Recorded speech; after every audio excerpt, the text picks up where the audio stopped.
Hey everybody, this is Bill Black with Northwest Funding Group.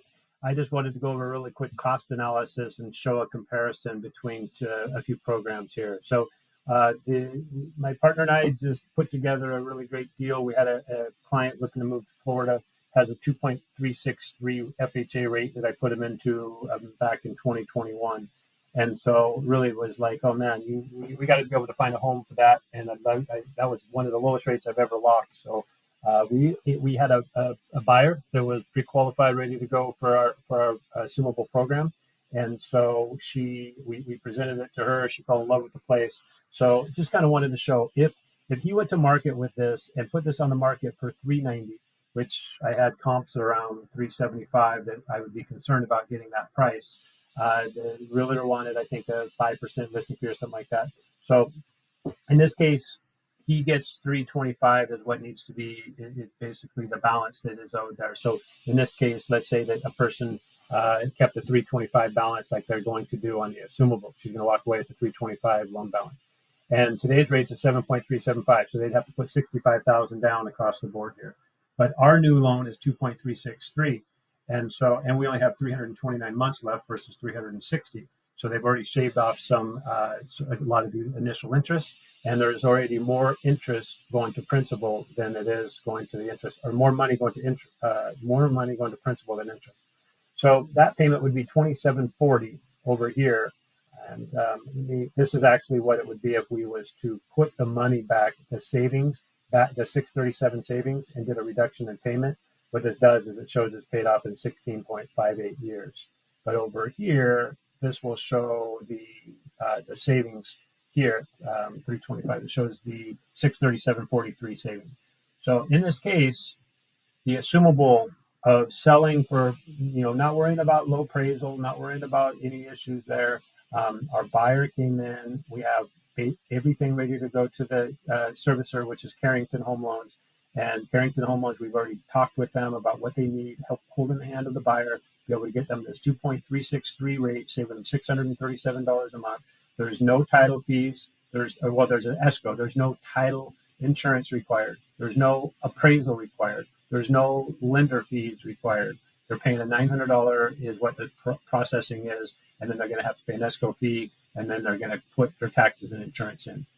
So, but what the also thing that I wanted to point out is they were looking at two different ways. This whole buyer agent thing. The buyer agreed to pay an agent fee of negotiated fee in case the seller wasn't. But what we showed with the numbers was if the seller paid, go to $390, and the seller pays the 2.25% fee, and versus if the buyer paid and you get a lower purchase price, but over a period of time, it's better off. You're going to collect in 5 years. It's going to be better off to do the seller agent fee paid at $390. You're going to have a savings of $72,000 versus if you was to buy this home without being assumable. And if you did the buyer paid with the lower price, and then you had to pay that buyer payment up front versus being pushed into the loan, they're only going to make $65,000 in 5 years versus $72,000 in 5 years versus buying. So you can really see the benefit of the seller paid. Just like everything else, how I kind of say it is, I worked with Lennar for a few years, and one of the things is they gave an incentive on every single house. If they didn't give an incentive, maybe a builder across the way didn't give an incentive, those houses weren't moving, and they had to drop price. Well, when you drop price, you drop price of the whole neighborhood. So by taking this to $390, for one, she's moving into a new community, and she's pushing the value up to $390 for the rest of the community. That's something that the builders would do. They never drop price. So versus going down to $382, $250, now you got a lower price point because the buyer's paying the real estate fee. So, let's just get past this whole NAR thing and just realize that the seller gives an incentive, just like the builders give incentives. And if they didn't have incentives, they would have to drop price to get the buyers.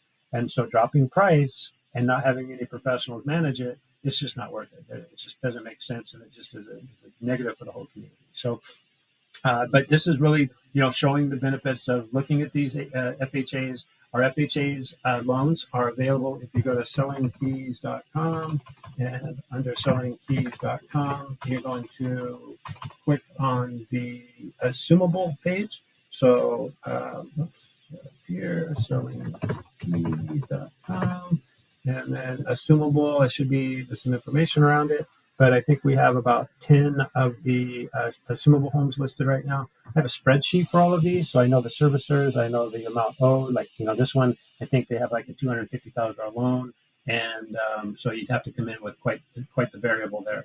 But every once in a while, we run into these with a lower. This one's up in Longview, this one's up in Woodland, this one just popped up, so I'll have to check that out and see what the rates is and the difference is on that. I have a buyer for that one. And then this one here, 420, I know that this is only about $60,000, $65,000 variable, and it does not have an HOA. So this one's the next one to try to get that next first-time home buyer or person that maybe is downsizing into something like this. So if you have any questions, these are under the Assumable 101 and Selling Keys. And I just wanted to kind of share that these assumable loans are the way to go. What this also means for this buyer is with at this point at 390,000, this payment of 2740, that's what she would qualify. And let's just say 50% DTI. So she would at 2740 times 2740. That's for about $5,400. She would need to make to do this loan here. This loan she would need to make about $4,200. So she would qualify for way more of a home with this 2.363 under the assumable. So she might be thinking like, oh, I'm only approved for 300. But if she has 60,000 to put down or 65,000 to put down, she's all of a sudden approved for 390. So, let's take a look. If the people have capital, if they're coming out of a divorce, which this one was, if they're coming out of a, downsizing their home, if they have 401k that they can borrow 50% of it of, let's talk and let's look and see how we can get them into more of a house and less of a payment. So this is kind of showing the difference in the payments and then what the savings is over the 60 months. You can see here that agent paid or seller paid agent fee is better off for them over those 5 years. Over a 5-year period, they're gaining, the net worth is substantial here over that 15-year period. And then the payment breakdown, you can see here that we got $190 of HOAs on this one. Yeah, 189 all the way across. But that payment is really where the substantial savings is going to be. And then cash to close is going to be real close to being the same, but it's even going to be more if they didn't do the assumable loan because they got an appraisal and they got a title fee that they have in those over there. So this is Bill Black. I am mastering those assumables. So if you guys have any questions, here's my contact information. Thank you and make it a great day.